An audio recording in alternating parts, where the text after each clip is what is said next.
Dans cette vidéo, nous allons voir comment faire des tableaux de signes à l'aide d'une courbe.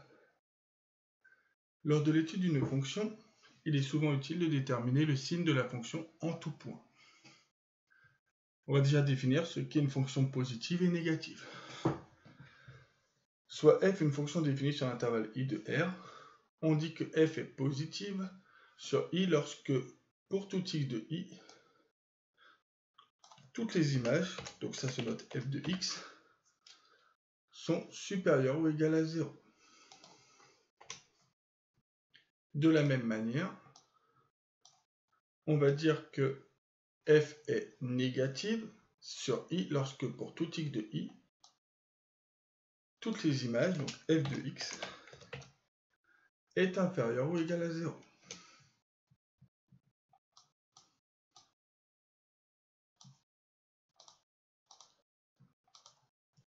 Cette étude peut être résumée dans un tableau de signes, c'est un tableau de 2 lignes. Donc comme pour un tableau de variation, on va y mettre les informations cette fois sur le signe.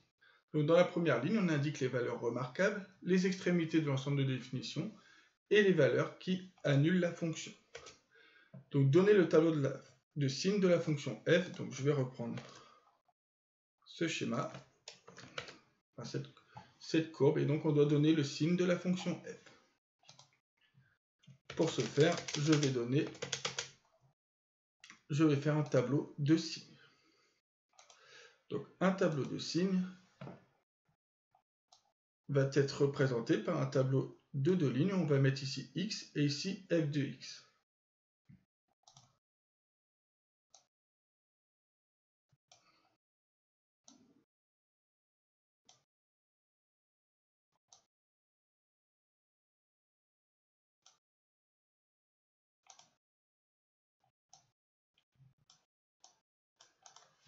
Donc vous allez avoir, on a dit les extrémités d'un tableau. Les extrémités, ce sont les bornes de l'ensemble de définition. On avait dit que c'était -5 et ici 3. Ensuite, on va mettre les valeurs de x pour lesquelles la fonction s'annule. Alors la fonction s'annule quand? Tout simplement lorsque la courbe intercepte l'axe des abscisses. Donc cette courbe intersecte l'axe des abscisses 2 fois, ici et ici. Alors bien évidemment, ici on a la ligne des x, donc on prend les valeurs de x. Donc la courbe ici, la courbe touche l'axe des abscisses en -2, donc on va mettre ici -2, et ça touche l'axe des abscisses en à peu près 2,6, 2,7. Donc on va mettre 2,7. Allez.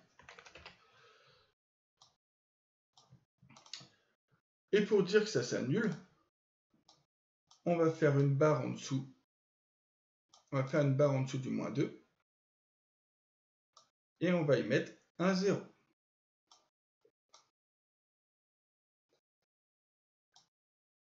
De la même manière, on va mettre une barre en dessous du 2,7. Et on y met un 0. Et ensuite, c'est ce qu'on appelle un tableau de signes. Donc on veut savoir quand est-ce que la fonction est positive puis négative. Alors, quand est-ce qu'on sait qu'une fonction est positive ou négative? Tout simplement lorsque tous les points de la courbe sont au-dessus de l'axe des abscisses. Donc vous voyez ici l'axe des abscisses, attention, c'est ça. Donc là, on compare pour un tableau de signes, pour le signe d'une fonction, on compare à l'axe des abscisses. Donc là, tous les points de la courbe sont positifs, donc de -5 à -2. Donc je mets un plus. Ensuite, entre -2 et 2,7, on voit que c'est encore, tous les points sont encore positifs. Enfin, tous les points sont encore au-dessus de l'axe des abscisses. Donc la fonction est encore positive. Donc on met encore le signe plus. Donc on peut avoir plus et plus. Ça ne change, ce n'est pas important. Et vous avez ici, à partir d'à peu près 2,7 jusqu'au 3, vous voyez que les points de la courbe sont en dessous de l'axe des abscisses. Donc la fonction est négative. Pour résumer, la fonction est positive strictement entre moins 5 et moins 2. Donc strictement positive entre moins 5 on le prend, moins 2 on ne le prend pas. Strictement positive entre moins 2 qu'on ne prend pas, 2,7 qu'on ne prend pas. Et strictement négative entre 2,7 que l'on ne prend pas et 3 que l'on prend. Donc voilà le tableau de signes de la fonction. Alors bien évidemment, nous ferons en cours des exercices où on se placera aussi dans des ensembles de définitions qui commenceront à moins l'infini. On verra aussi comment on représente des valeurs interdites avec une double barre. Mais je ne peux pas tout faire dans ces vidéos. C'est ainsi que se conclut cette vidéo.